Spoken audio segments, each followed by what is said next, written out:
Okay, welcome back. Our whole second hour just went in answering questions, और देखिए दूसरी class जो थी हमारी केवल प्रश्न उत्तर में ही निकल गई, but it was good.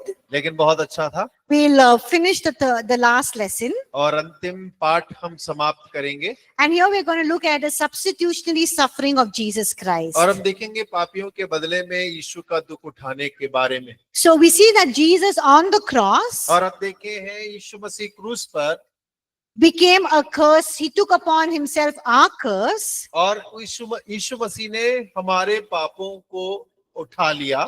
He took our sins. उसने हमारे पाप उठाए, He took our griefs. हमारे दुखों को उठाया He took our sicknesses, our और sorrows. उसने हमारे दुख और बीमारियों को उठाया He was wounded for our sins. और हमारे कामों के कारण कुचला गया He was bruised or hurt for our iniquities. और हमारे अधर्म के कारण ही, अपराधों के कारण घायल हुआ और हमारे अधर्म के कामों के कारण कुचला गया। And he tasted death for every man. और हर मनुष्य के लिए उसने मौत का स्वाद चखा। So what we should have done, what punishment we should have received, Christ took on our behalf. और जो दंड हमें मिलना चाहिए था, जिस स्थान पर हमें होना चाहिए था, मसीह ने हमारे दुख और हमारे स्थान को ले लिया। So what suffering we should have gone through, Jesus went through that suffering. और जिन दुखों से हमें गुजरना चाहिए था, यीशु मसीह ने उन दुखों को ले लिया। Why did he do it? Because he did it for us. और क्यों किया? क्योंकि उसने हमारे लिए किया। Look at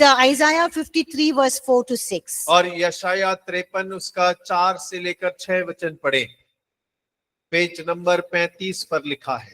This passage in Isaiah chapter 53 speaks about the details of Christ's substitutionary work. और यशायाह 53 के वचन विस्तार पूर्ण मसीह ने हमारे बदले में क्या किया उस कार्य का वर्णन करते हैं। So we see here that he bore our grief. और हम वहां पढ़ते हैं कि उसने हमारे रोगों को सह लिया। Grief means sickness. और देखिए उसने हमारे रोग सह लिए। And the word bore means, remove and throw it far away, remove to a distance. और उसने उन्हें दूर एक जगह दूर कहीं कर दिया हमसे। Bore means to lift up. और उसने हमारे रोगों को उठा लिया। He cast it away. और उसे दूर फेंक दिया। He took it away. और दूर कर दिया हमसे। So he bore our sicknesses. और उसने हमारे रोगों को सह लिया। Look at it. It says he carried our sorrows. और वो कहता है कि उसने हमारे दुखों को उठा लिया। Sorrows means pain. और दुखों का मतलब होता है दर्द। He was wounded for our transgression. हमारे अपराधों के कारण घायल किया गया। Transgressions means sin. और जो अपराध है उसका मतलब है पाप। He was bruised for our iniquities. और हमारे अधर्म के कामों के कारण कुचला गया। That means bruised means he was injured, he was hurt. और इसका अर्थ है कि उसे चोट पहुंचाया गया, उसे घायल किया गया। His face was disfigured, damaged. और उसका जो चेहरा था वो मनुष्य सा नजर नहीं आता था। He was aching with pain. और वो दर्द से तड़प रहा था। So he was bruised for our iniquities. और वो हमारे अपराधों के कारण घायल किया गया। So what is the word iniquity? और ये जो अधर्म है उसका अर्थ क्या है? Iniquity does not mean sin. और देखिए जो अधर्म है उसका मतलब पाप नहीं है। Sin in the sense is not sin in action. और इस यहाँ पर कहने का अर्थ ये है कि कार्य के जो पाप जो क्रियाओं में किया जाता है उस बारे में बात नहीं कर रहा। Iniquity basically means a very wicked and immoral nature. और यहाँ जो बता रहा है वो एक दुष्ट और अनैतिक व्यवहार के बारे में कह रहा है। So transgression is sin. It's an action that we do. और जो अपराध है वो एक क्रिया रूप पाप है जो हम करते हैं। The word iniquity means having a very evil, immoral, wicked nature. और अधर्म जो यहाँ इस्तेमाल किया गया है वो है हमारा अनैतिक दुष्ट व्यवहार के बारे में। So it is a little different. It's not in action, but of course, when you have an immoral, wicked, evil nature, it will result in action. But that action is transgression, and what is your immoral nature is your iniquity. और देखिए यहाँ पर थोड़ा सा अलग है। अपराध यानी कि हम क्रियाओं के द्वारा पाप करते हैं, और दूसरा जो अधर्म है वो हमारा अनैतिक व्यवहार, सोच, विचार जब हमारा सोच विचार ही अधर्म है, पाप में है, तो हमारी क्रियाएं जरूर होंगी। And it says he was punished for our peace. That means our shalom. और यहाँ लिखा है हमारी शांति के लिए उसे सहना पड़ा, यानी कि हमारे शालोम के लिए उसे सहना पड़ा। Shalom means just not peace, but means wholeness, well-being, total wholeness, total well-being. और देखिए, शालोम का अर्थ केवल शांति नहीं होता है, लेकिन पूर्ण व्यक्तित्व के अंदर कार्य और पूर्णता होता है। And then it says, by his stripes we are healed. और आगे कहता है उसके कोड़े खाने से हम चंगे हो गए। And it says, the Lord laid upon him our iniquity. और आगे कहता है परमेश्वर ने हमारे पापों का बोझ उस पर डाल दिया। So if you look at this verses 4 to 6, और जब आप 4 से 6 वचन को देखते हैं, everything is mentioned our. और यहाँ पर हर एक हमारी कहकर लिखा गया है। That means Jesus did everything on our behalf. और इसका मतलब है कि यीशु मसीह ने हर एक चीज हमारे ओर से किया है। And that is why we say it's a substitutionary suffering. He suffered, died in our place. और इसीलिए हम कहते हैं कि यीशु मसीह ने हमारा स्थान लेकर हमारी जगह पाप को सहा, दुख सहा, मौत को सहा। And so we see that Jesus took all of these sins, our punishment, our guilt, our curse upon him, and he carried them away. और हम देखते हैं कि यीशु मसीह ने हमारे रोगों को, दुखों को, अपराध को, अधर्म को ले लिया और हमसे दूर कर दिया। So we don't have to carry our sicknesses, our curse, our pain, our suffering anymore. और अब हमें आवश्यकता नहीं है कि हम अपने दुख, दर्द और पाप को लेकर चलें। So the forgiveness of sins, और पाप की जो क्षमा है, the healing of our bodies, और हमारी देह की जो चंगाई है, the peace for our complete person, और हमारे पूर्ण व्यक्तित्व के लिए जो शांति की आवश्यकता है, all this is made available through Jesus' substitutionary suffering. और वो सब यीशु मसीह के अंदर जिसने हमारे स्थान को ले लिया, हमारे लिए उसमें पूर्ण हो जाता है। Now, why did Jesus die for us? और यीशु मसीह हमारे लिए क्यों मरे? Why did Jesus die for us? और यीशु मसीह हमारे लिए क्यों मरे हैं? Because he loved us. Why did Jesus die for us? और हमसे प्रेम करते हैं, लेकिन यीशु मसीह हमारे लिए क्यों मरे? Huh? What's the answer? What is the evident answer? और इसका प्रमाणक उत्तर क्या होगा? अरे, हाँ? Why did यीशु मसीह हमारे लिए क्यों मरा? यीशु मसीह क्यों मरे हैं हमारे लिए? हाँ?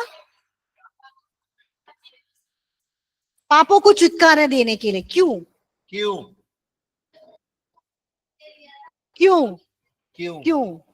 क्यों उन्होंने वापस ले लिया? Because God loves us. That's a very evident answer. और देखिए, क्योंकि परमेश्वर हमसे प्रेम करते हैं। Look at your books and notes. और आप अपने नोट्स में देखिए, Look at Romans 5:8 और रोमियो 5 उसके 8 में देखिए, 36 नंबर के पेज पर, and 1 John 3:16 और पहला यूहन्ना 3:16 नोट्स में लिखा है, and 2 Corinthians 5:14 and 15. दूसरा कुरिन्थियों 5:14 और 15। Read them all. Read all of those scripture passages. और ये सारे वचन आप पढ़ सकते हैं, आपके नोट्स में वचन भी लिखे हैं।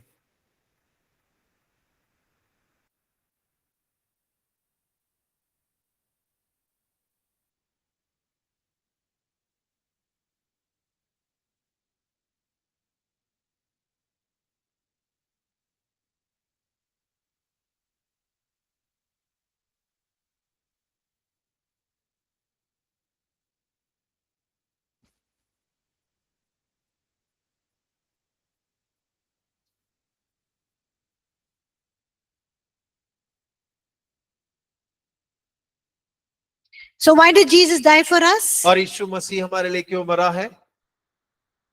Huh? Because he loves us. क्योंकि वो हमसे प्रेम करता है। Look at Romans 4:25. और 4:24 देखिए, रोमियो की पुस्तक 4 का 25। We're looking at what Christ's death brought for us, his substitutionary suffering. Look at Romans 4:25. और हम देख रहे हैं कि यीशु मसीह ने हमारे स्थान को लेकर जो मौत सही वो हमारे लिए क्या लेकर आती है। रोमियो 4 उसका 25 वचन। So what does Romans 4:25 says? और रोमियो 4 उसका 25 क्या कहता है?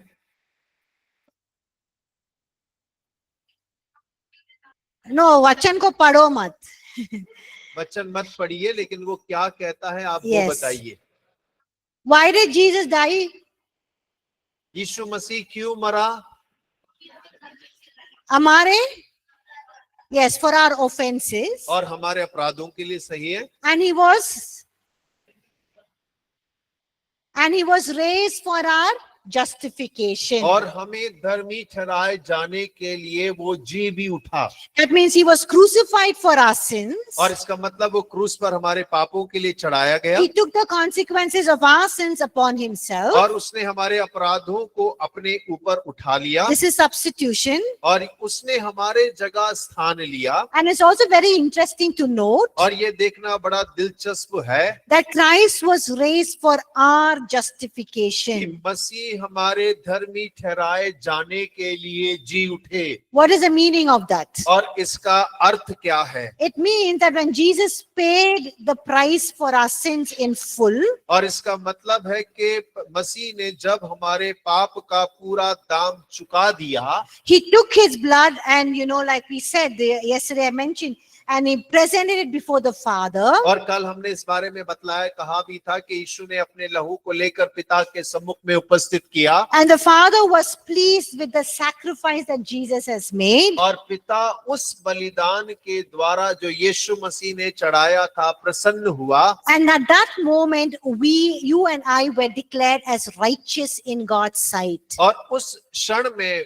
मैं और आप परमेश्वर की दृष्टि में धर्मी घोषित किए गए। So Christ's resurrection और मसीह का जिलाया जाना is as important as his crucifixion, और उसका उतना ही महत्वपूर्ण है जितना उसका क्रूस पर चढ़ाया जाना। because Christ's resurrection is a proof that what Christ did is complete, full, and the Father is pleased by it. और क्योंकि मसीह का पुनरुत्थान इस बात को सिद्ध करता है कि मसीह ने जो कुछ किया है वो पिता को प्रसन्न करता है और वो पूर्ण है।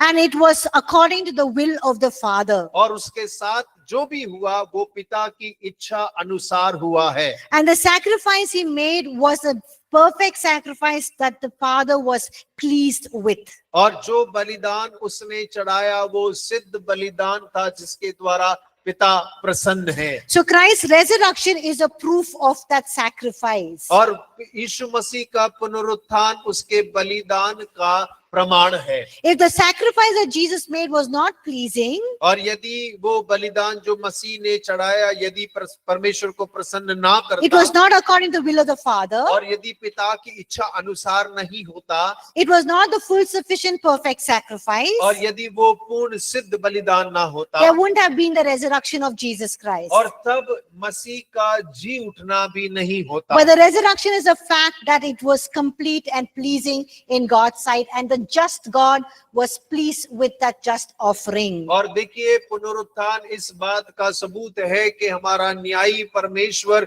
उस न्यायी बलिदान के द्वारा प्रसन्न है जो परमेश्वर की इच्छा अनुसार हुआ। And Christ's resurrection is a proof that we are justified or made righteous before God. और मसीह का पुनरुत्थान इस बात का गवाह है कि मैं और आप परमेश्वर के सम्मुख धर्मी ठहराए गए हैं। So when we are standing before God, और जब हम परमेश्वर के सम्मुख खड़े होते हैं we are in right standing with God. और हम परमेश्वर के साथ सही संबंध में खड़े होते हैं We are no longer enemies of God. और हम परमेश्वर के शत्रु अब और नहीं रहे। God does not look at us as if we have sinned. और परमेश्वर जब हमें देखता है तो इस तरह से नहीं देखता कि हम पाप करे हैं। But he looks at us as though we are righteous and justified. परमेश्वर जब हमें देखता है तो इस प्रकार देखता है कि हम धर्मी और सिद्ध परमेश्वर की नजर में ठहराए गए हैं because of Jesus' sacrifice. और यीशु मसीह के कुर्बानी के कारण। What is the meaning of righteous? और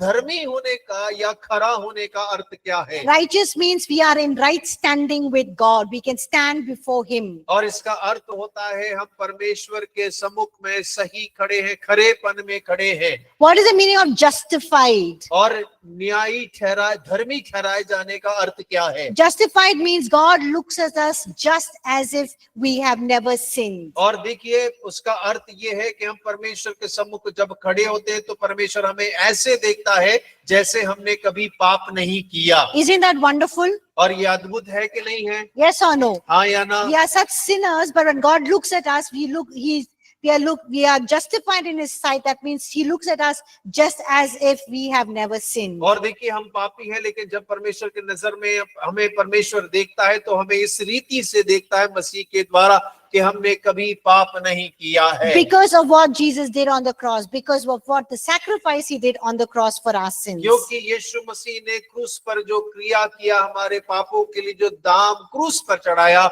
उसके कारण। And we also know that He bore our sins in His body. We looked at numerous verses yesterday. और हम इस बात को भी देखते जानते हैं कि उसने हमारे अपनी देह पर हमारे पापों को उठा लिया। कल भी हमने बहुत सारे वचनों को देखा। And we looked at 1 Peter 2:24. हमने पहला पत्रस 2:24 को देखा था। And look at what it says. और देखें उसमें क्या कह रहा है। It says Jesus bore our sins on His body on the cross. और वो कह रहा है कि यीशु मसीह ने अपनी देह पर हमारे पापों को उठा लिया। And what should we do in result to that? और उसके परिणाम स्वरूप हम क्या करते हैं? So everyone please read 1 Peter 2:24 and tell me. और पहला पत्रस 2 अध्याय 24वां वचन पढ़िए जो आपकी नोट्स के 37वें पेज पर लिखा है और बतलाइए कि वो क्या कह रहा है। Says Jesus bore our sins in His body. और कहता है कि यीशु ने अपनी देह पर हमारे पापों को उठा लिया। So what should we do? What should be the resulting action from us? और तो फिर हमारा परिणाम क्या होना चाहिए, उसके प्रति हमारा क्या कर्तव्य होना चाहिए? What does it say? और वो क्या कह रहा है? We have to live for righteousness, और yes. हमें धार्मिकता के लिए जीवन व्यतीत करना है। We have to die to sin. और हमें पाप के लिए मरना चाहिए। That means what? We need to lay aside our sinful habits, attitudes. और इसका मतलब क्या है? हमें अपने पापी स्वभाव को और क्रियाओं को एक तरफ रखने की आवश्यकता है। And we have to live a life that is righteous, means live a life that is right, holy, pleasing, acceptable in God's sight. और तब एक धर्मी जीवन जो परमेश्वर की नजर में सही है, उस जीवन को परमेश्वर के सामने जीना है। And what is the other thing that we can experience because of what Jesus did on the cross for us? Look at that verse. और यीशु मसीह ने जो इस वचन के अंदर में क्रिया को किया है क्रूस पर चढ़ने के द्वारा, वो दूसरी क्रिया क्या है? What does it say? और क्या बोल रहा है ये वचन? Yes? Huh? Yes, by His stripes you were healed. और हाँ, उसके कोड़े खाने से आप चंगे हो गए हैं। It doesn't say by His stripes you may be healed. और ऐसा नहीं लिखा है कि उसके मार खाने से शायद आप चंगे हो जाएं। It can be possible. और संभव है कि चंगे हो जाएं। But it says that you were healed, past tense. That means you're already healed. और वहां लिखा है कि आप चंगे हो चुके हैं, यानी कि भूतकाल का इस्तेमाल किया गया है, आप पहले ही चंगे हो गए हैं। That means healing and wholeness is already part of your body. और इसका मतलब है कि चंगाई और पूर्ण स्वास्थ्य आपकी देह का भाग है। So some of you suffer with different health issues. और हो सकता है कि आप में से कई सारे लोग अलग अलग रोग से परेशान होंगे। And you are taking medications for that. और आप उसके लिए दवाई लेते होंगे। I'm not asking you to stop taking medications. और हम आपसे ये नहीं कह रहे कि आप दवाई लेना बंद कर दें। But the word of God says by His stripes you were already healed. You're already healed. और लेकिन परमेश्वर का वचन कहता है कि उसके कोड़े खाने से आप चंगे हो गए, आप पहले चंगे हो चुके हैं। So what should you do? आपको करना क्या चाहिए? Thank Him. धन्यवाद करना चाहिए। What should you do to receive that healing? और चंगाई को प्राप्त करने के लिए आपको क्या करने की आवश्यकता है? Huh? Vishwas, yes, have faith. और विश्वास Believe. होना चाहिए, विश्वास करना चाहिए Declare, yes. और घोषणा करना चाहिए And stand on it till you see your healing come through. और आपको तब तक दृढ़ रहना चाहिए जब तक आप अपनी चंगाई को अपनी देह में अनुभव नहीं कर लेते। And we also know that on the cross, when Jesus died in our place, he took our sins. और हम इस बात को भी जानते हैं कि जब यीशु क्रूस पर हमारी जगह मरा तो उसने हमारे पापों को उठा लिया। And yesterday we saw that in the end of chapter 7. और कल हमने जब 7वां अध्याय जब हम अंत कर रहे थे तो इस बात को देखा था We looked at the divine exchange. और हमने यहाँ पर एक दैवीय अदल बदल को देखा। Yes or no? You read out all those bullet points, right? और हमने वो कुछ बिंदुओं को पढ़ा था, 7 बिंदुओं The को पढ़ा divine था। exchange. You remember divine exchange? और एक दैवीय अदल बदल के बारे में हमने कल 7वें अध्याय में पढ़ा था। Yes. And so we see that God was rich, but for our sake, he became poor so that we can be rich. और परमेश्वर धनी होकर भी हमारे लिए गरीब बना ताकि हम धनी हो जाएं। And then we also know that on the cross, he took our sicknesses and our diseases. और उसके साथ साथ हम इस बात को भी जानते हैं कि परमेश्वर मसीह ने क्रूस पर हमारी दुर्बलताओं को और हमारी बीमारियों को उठा लिया। So there's an interesting, narrative there in Matthew 8, 16 and 17. और देखिए मत्ती 8 के 16, 17 के अंदर एक बड़ी सुंदर बात दर्शाई गई है। Please read that, everyone. और सभी जन 37 पेज पे लिखा हुआ है वचन, आप उसे पढ़ें।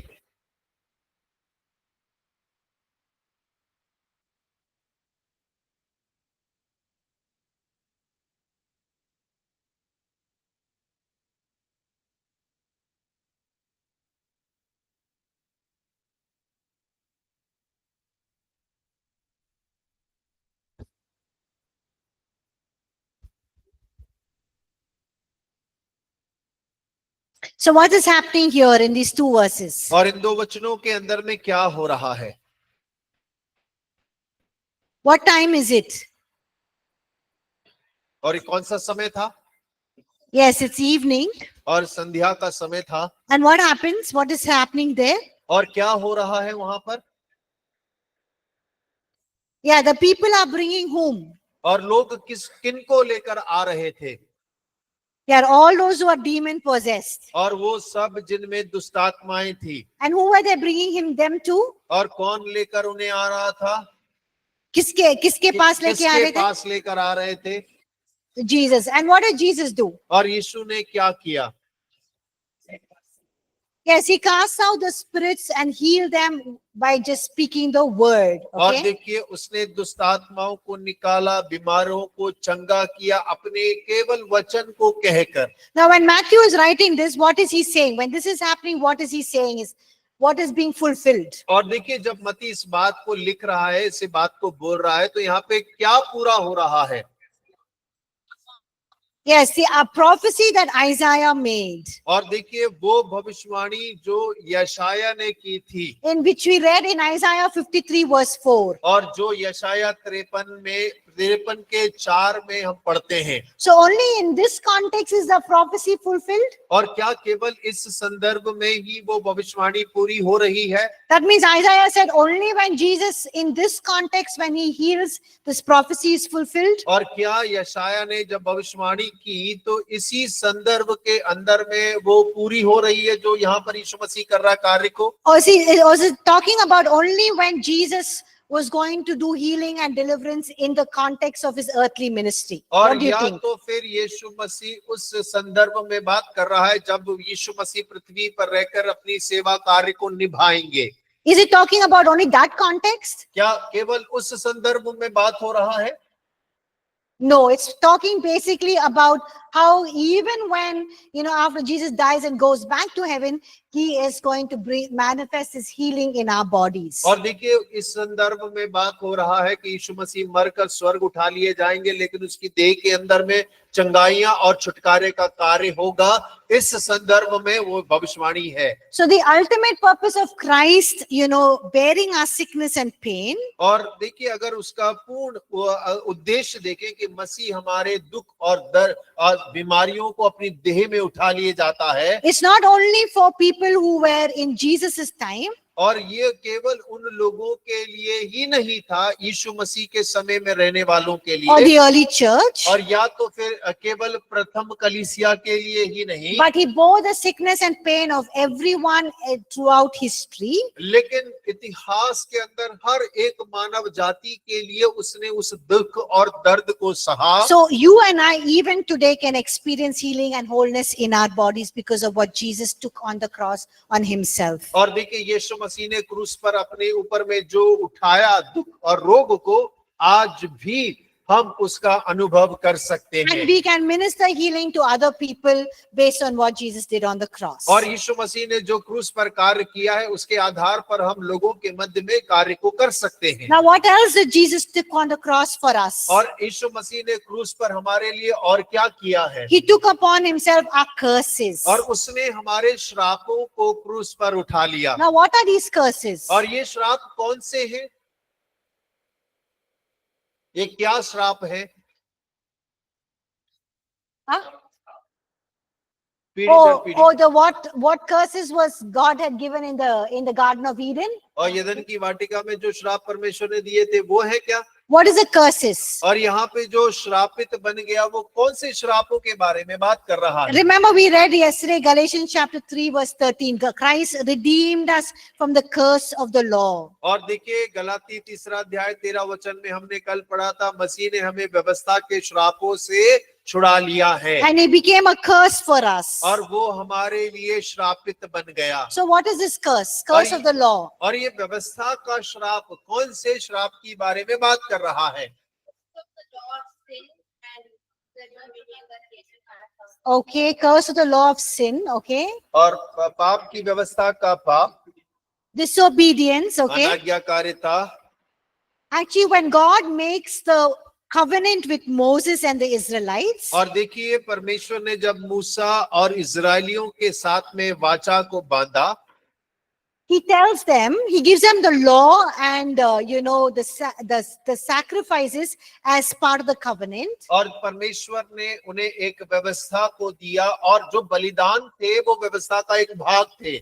And he told them और उनसे कहा that if you keep all of the laws and the commandments, और यदि तुम मेरी सारी व्यवस्था सारी आज्ञाओं को मानो, these are the blessings. और ये आशीषें होंगी। And the blessings are listed out in Deuteronomy chapter 28. और व्यवस्था विवरण 28 अध्याय के अंदर सारी आशीषों का वर्णन दिया गया है। And he says, if you don't if you don't obey my commandments and laws, परमेश्वर ने कहा यदि तुम मेरी आज्ञाओं को और मेरी व्यवस्था का पालन ना करो, then these are the curses. और फिर परमेश्वर ने कहा कि ये श्राप होंगे। So Deuteronomy chapter 28 verses 15 to 68 lists out all of those. और यदि यह व्यवस्था विवरण 28 उसका 15 से 68 तक आप पढ़ते हैं तो वो वहां पे सारी सूची दी गई है आशीष और श्रापों की। And the curses include failure, poverty, oppression, sickness, disease.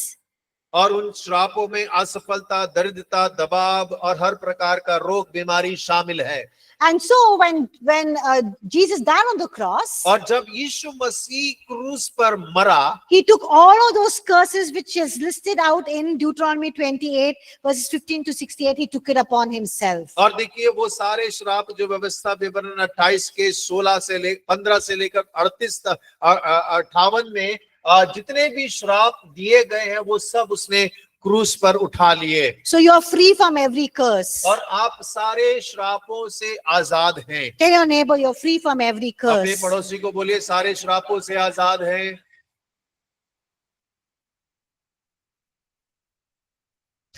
But if you continue to sin, मगर यदि आप पाप करते रहेंगे, then you would open your door to the attack of the enemy. और तब आप शत्रु के हमले के लिए अपने दरवाजों को खोल रहे हैं, And then you will experience the work of the enemy. और तब आप शत्रु के कार्यों का अनुभव करने पाएंगे। Don't tell that time that God is cursing you. और आप ये मत बोले कि परमेश्वर आपको श्राप दे रहा है।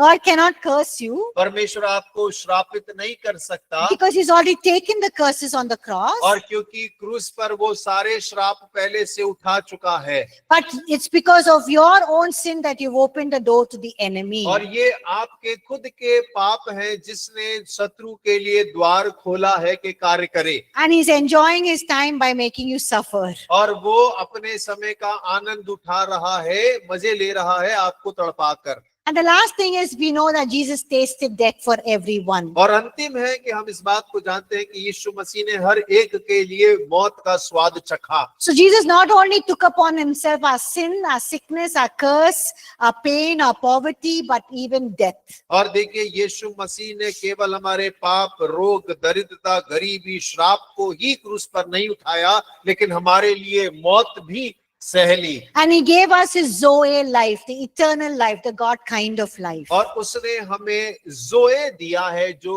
अनंत जीवन है, जो परमेश्वर का जीवन है, वो हमें प्रदान किया है। Amen. आमीन। So that's the end. और ये Amen. अंत है। Amen. आमीन। Yeah. Okay, any questions? कोई प्रश्न, कोई सवाल?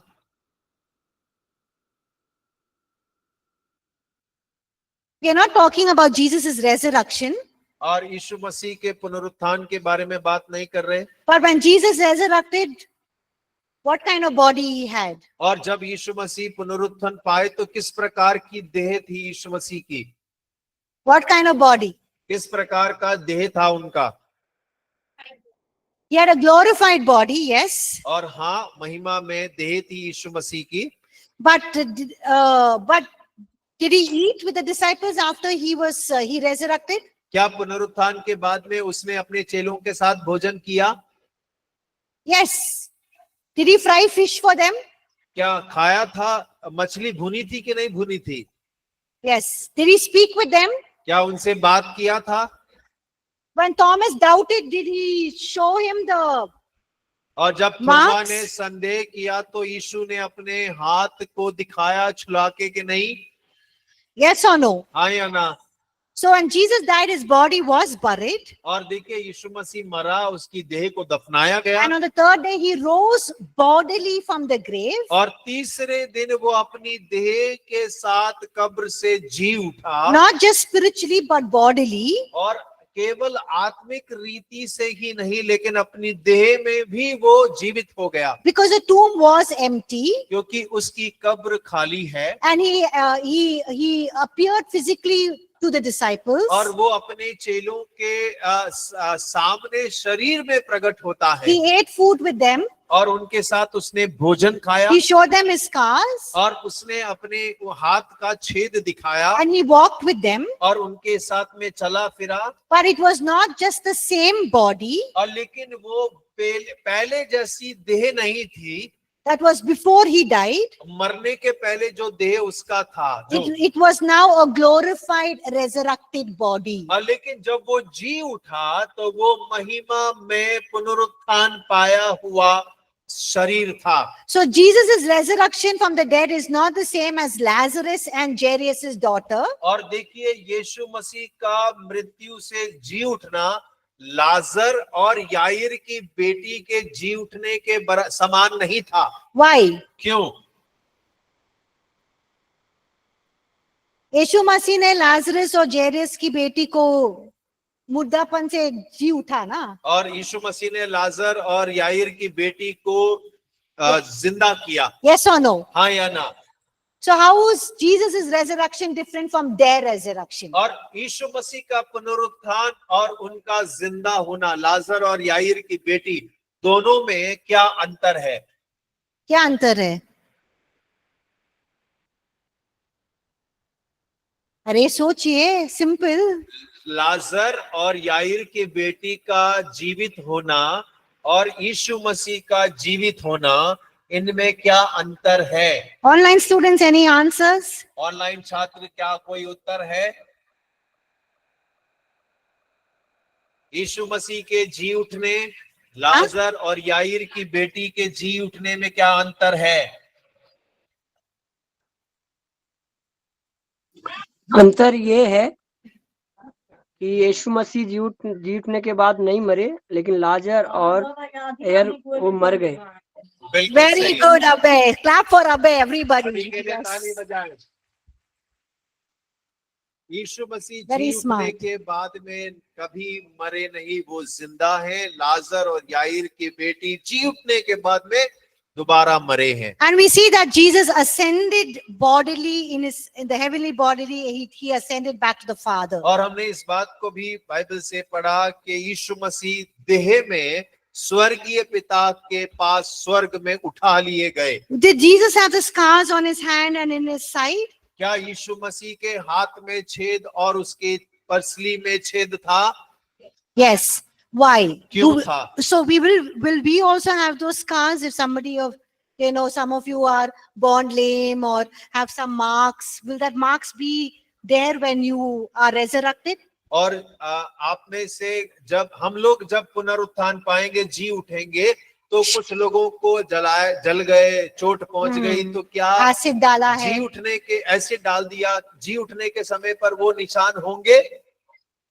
No, we will all have glorified bodies. और हम सबके पास में महिमा में शरीर होगा। Jesus also had the glorified body, यीशु मसीह के पास में भी महिमा में शरीर है, but he chose to have those scars. लेकिन यीशु मसीह ने चुना है कि वो चिन्ह उसकी देह पे दिखाई दे, But he chose to have it और उसने चुना कि उसके पास as an हो, eternal reminder for us for what he has done. और इस बात के लिए कि अनंतता तक हमें ये स्मरण रहे कि उसने हमारे लिए क्या किया है। But you and I will not have any scars. लेकिन आपके और मेरी देह पर कोई निशान नहीं We will होंगे। have glorified spiritual bodies. और हमारे पास में महिमा में आत्मिक शरीर होगा। And when Christ returns, और जब मसीह वापस आएंगे believers will be raised और मसीह लोग जीवित हो जाएंगे, and they will be given glorified bodies like Jesus. और उन्हें यीशु के समान महिमा में शरीर प्रदान किया जाएगा। We read this in Philippians 3:20 and 21. और फिलिपी 3 अध्याय उसके 20 और 21 में हम इस बात को पढ़ते And हैं। Paul also says the natural body will be raised up in a spiritual body. 1 Corinthians 15:44. पहला कुरिन्ती 15 उसके 44 में पौलुस कहता है कि जो शरीर है वो भी महिमा में शरीर में परिवर्तित हो जाएंगे। And if those of us who are left behind, and when we are, when Jesus comes and we'll be caught up with him. और देखिए, जो हम बाकी बचेंगे, जब यीशु मसीह आएगा तो हम आसमान में उठा लिए जाएंगे। Then our bodies will be changed from natural to glorified bodies. और जो जीवित बचे हैं उनके जो शरीर हैं स्वाभाविक से बदलकर महिमा में शरीर में बदल जाएंगे। And of course, our spirit goes to be with God. और हमारा आत्मा जो है वो परमेश्वर के साथ सदा के लिए हो जाएगा। And those who are dead, their bodies are already decayed. और जो मर चुके हैं उनके शरीर तो सड़ गल जाएंगे। Okay. ठीक है। And there was one more question. I think all these ladies were discussing. So I'm saying all that in the context of the questions that ladies were raising up. और ये जो महिलाएं यहाँ बैठी हैं, ये सब चर्चाएं कर रही थी एक प्रश्न के बारे में, बार बार एक सवाल को उठा रही थी, सोच रहे कि उसका उत्तर दें। So that's why I'm giving all of these things. और इसी वजह से ये सारी बातों की चर्चा हम कर रहे हैं। Another very interesting question. और एक और बड़ा रुचिपूर्ण सवाल, that some people, have seen God takes them and shows them hell. और कुछ लोग हैं जिन्हें परमेश्वर नरक दिखाए हैं। Like Abraham's bosom, the paradise, and then some people were in hell crying out. और जैसे कि अब्राहम की गोद में लाजर था, नरक दिखाया, कुछ लोग चीख पुकार रहे हैं, रो रहे हैं।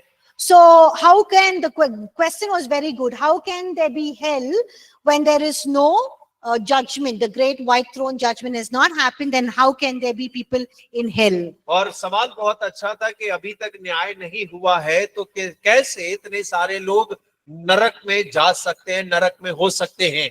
So what happened where people will be thrown after the great white throne judgment? और देखिए, जब श्वेत सिंहासन पर न्याय के बाद में लोगों को फेंका जाएगा, John sees that in Revelation chapter 20 and 21. और जब यूहन्ना जो है उसका प्रकाशित वाक्य उसके 20 और 21 अध्याय में देखता That है, is the lake of fire. और जहां वो नरक की नहर के बारे में बात करता है। But the Bible also mentions a place called Hades. और देखिए, बाइबल एक और जिसको अधलोक कहते हैं, फिरदौस कहते हैं, उस शब्द का इस्तेमाल करता है। Now Hades is a temporary place. और फिरदौस जो है एक कुछ समय के लिए निर्धारित स्थान है, Where all the evil people who don't believe in God and do evil will be in hell, or sorry, in Hades. और जो लोग मसीह पर विश्वास नहीं करते, वो सब जो दुष्ट लोग हैं, फिरदौस नामक एक स्थान जो कुछ समय के लिए निर्धारित है,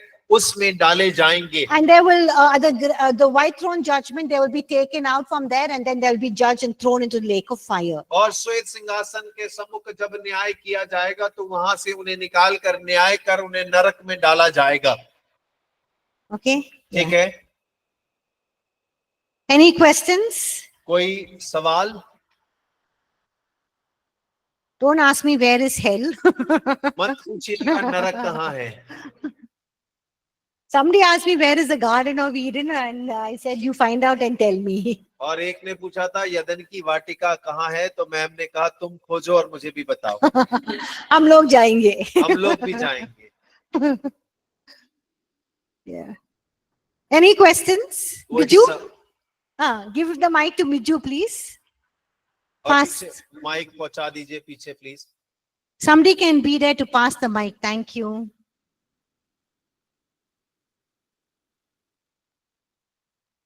Hello, test. Ma'am, this 2 Corinthians 5:21.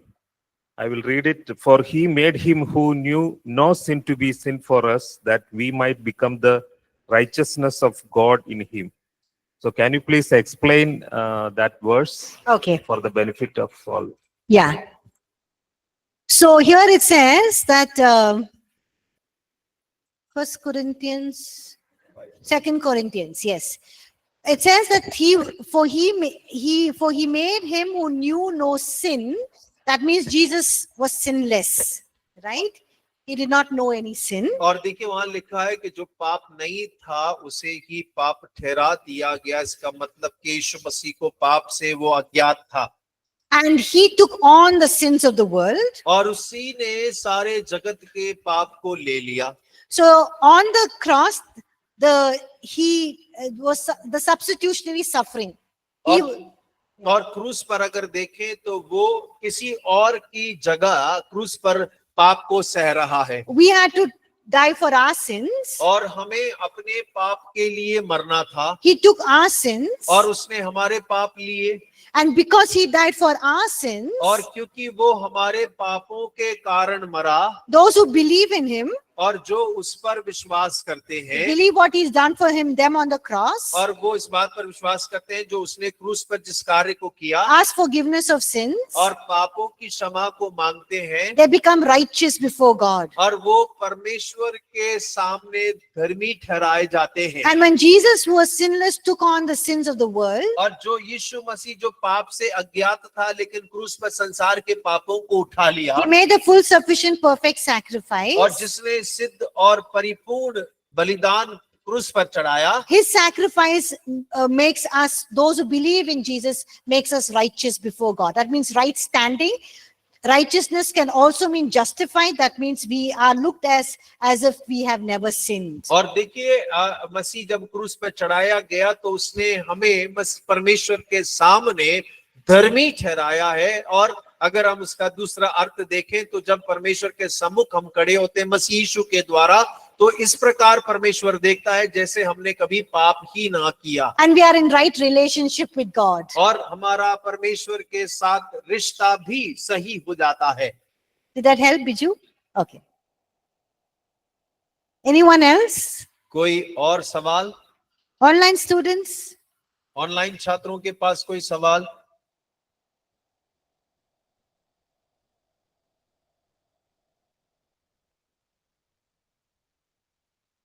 Okay, if not, we'll just stand up and we'll close in prayer. और आइए हम खड़े हो जाएं, प्रार्थना में इसे समाप्त करें।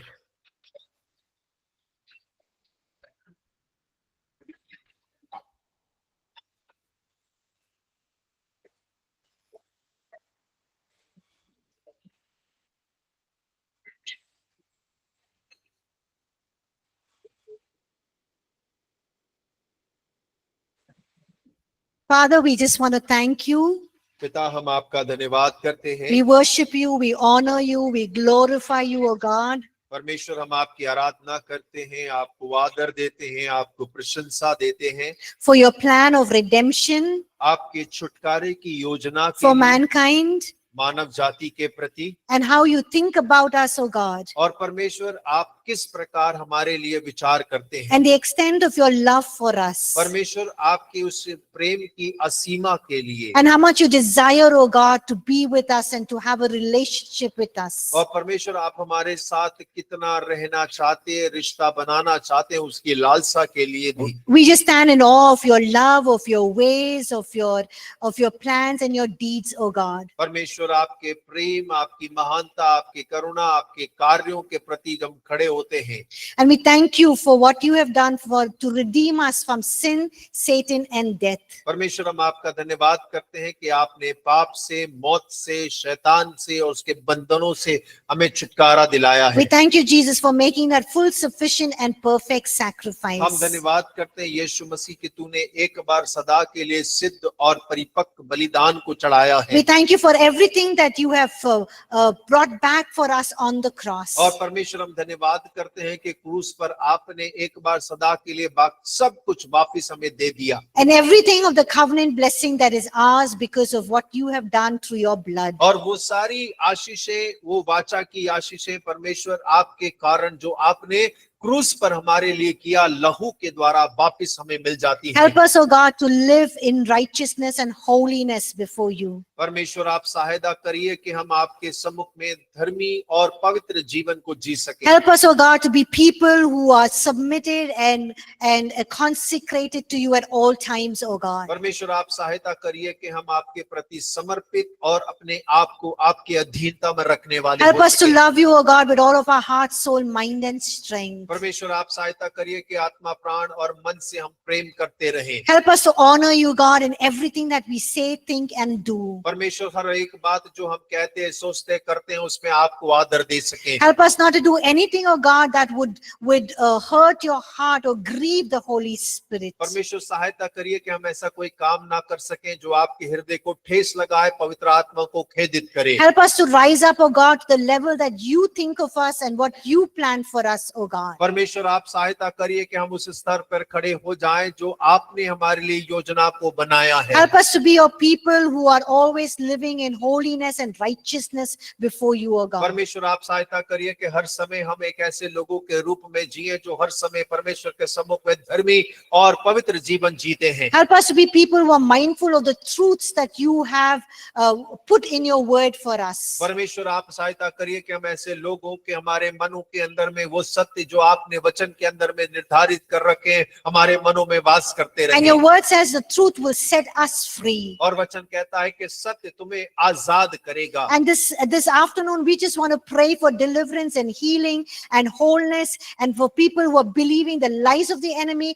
God, that the truth of your word will set them free. और परमेश्वर, इस दोपहर के समय हम प्रार्थना करते हैं परमेश्वर, आपकी आजादी, छुटकारे के लिए वो लोग जो शैतान के बंधन और झूठ में फंसे हैं, हम उनके छुटकारे के लिए प्रार्थना करते हैं कि आपका सत्य आज उन्हें आजाद करने पाए। And who you are and what you do, oh God, will be so much part of their lives, will set them free from everything that oppresses them and depresses them. और परमेश्वर, आप कौन है, आपने क्या किया है, ये बात उनके जीवन से प्रभु उन्हें आजाद करने पाए। हर एक अंधकार के छुटकारे, बंधनों से और जिन बातों से वे बंधे हैं उनसे वे आजाद होने पाए। And we pray that we will rise up as people who are sons and daughters of the King of Kings and the Lord of Lords. और परमेश्वर, हम प्रार्थना करते हैं कि हम ऐसे लोगों के रूप में खड़े हो जाएं जो परमेश्वर पिता के पुत्र और पुत्रियां, राजकुमार राजकुमारियों के समान होने पाए। And we live worthy as kingdom citizens and worthy of what you have done for us, oh God. और परमेश्वर, हम राज्य के नागरिक और परमेश्वर आपने जो कार्य किया उसके योग्य जीवन को भी जीने पाए। And our lives will be a pleasing and holy and living sacrifice in your midst, O God. परमेश्वर आपके सम्मुख में हमारा जीवन आपको प्रसन्न करने वाला, आपकी इच्छा के अनुसार आपको ही भाने वाला होने पाए। And our lives will be that pleasing aroma for Christ, O God. और हमारा जीवन मसीह को प्रसन्न करने वाला सुगंधित द्रव्य होने पाए। And that people who see us will know the true and living God. और परमेश्वर लोग हमें देखें कि हम सत्य को जानने वाले, जीवित परमेश्वर को जानने वालों के रूप में लोग उनके जानने And पाए। they will encounter the truth and encounter the living God. और वो लोग जीवित परमेश्वर और जीवित वचन के साथ उनका सामना हो We पाए। thank you, we praise you, परमेश्वर हम आपका धन्यवाद करते हैं, आपकी स्तुति करते we हैं। honor you, God, परमेश्वर हम आपका आदर करते and we हैं, bless you. हम आपको धन्य कहते हैं। In Jesus' name we pray. यीशु के नाम से प्रार्थना मांगते हैं, Amen. आमीन। Okay, thank you, everyone. आप सभी का धन्यवाद है। Thank you, ma'am. Thank you, online students. और Thank आप you. सभी का धन्यवाद जो ऑनलाइन जुड़े हैं।